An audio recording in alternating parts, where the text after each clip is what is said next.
বন্য হাতি, গন্ডার, চিতাবাঘ, বাঘ, ভাল্লুক এবং অন্যান্য বন্যপ্রাণীতে ভরা জঙ্গলের কেন্দ্রস্থলে স্টিলের ওপর নির্মিত কটেজে থাকা এটাই কালীপুর। এখানে আপনি ভোরে হাতি সাফারি এবং সন্ধ্যায় উপজাতির নৃত্য উপভোগ করতে পারেন।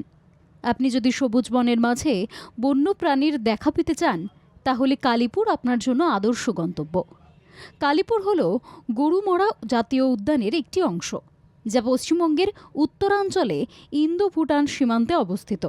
গরুমরা, পবিতরা, কাজিরাঙ্গা, দুধুয়া এবং জলদাপাড়া একমাত্র সাইট যেখানে আপনি এক শিংওয়ালা জাতীয় গন্ডারের দর্শন পেতে পারেন। যাই হোক, এই জাতীয় উদ্যানের অভ্যন্তরের ভ্রমণ করা সহজ কাজ নয়, কারণ বনের কোনো রাস্তা নেই। তাই জঙ্গল ঘুরে দেখার জন্য আপনাকে একটি হাতিতে চড়ে যেতে হবে।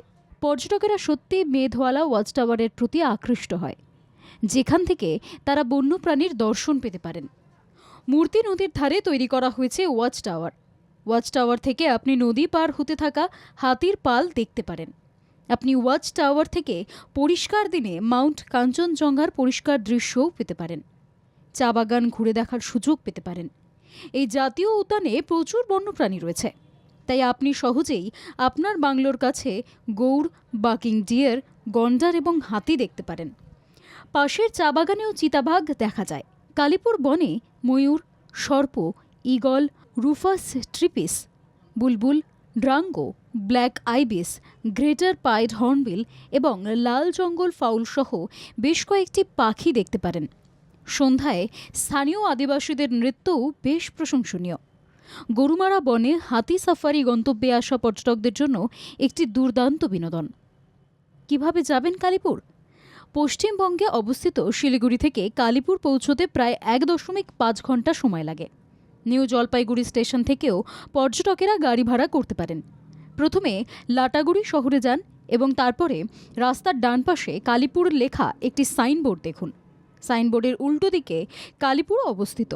সেই বিন্দু থেকে প্রায় 500 মিটার ড্রাইভ করুন এবং বাম দিকে রাস্তাটি ধরে সোজা পৌঁছে যান কালীপুরে।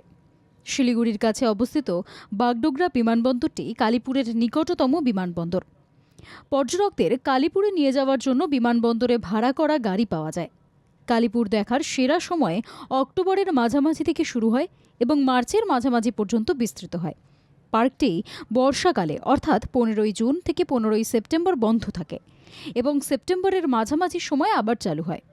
যাই হোক, আপনি যদি অক্টোবরে ভ্রমণ করেন, তবে আপনি মাঝে মাঝে ঝর্ণাও অনুভব করতে পারেন।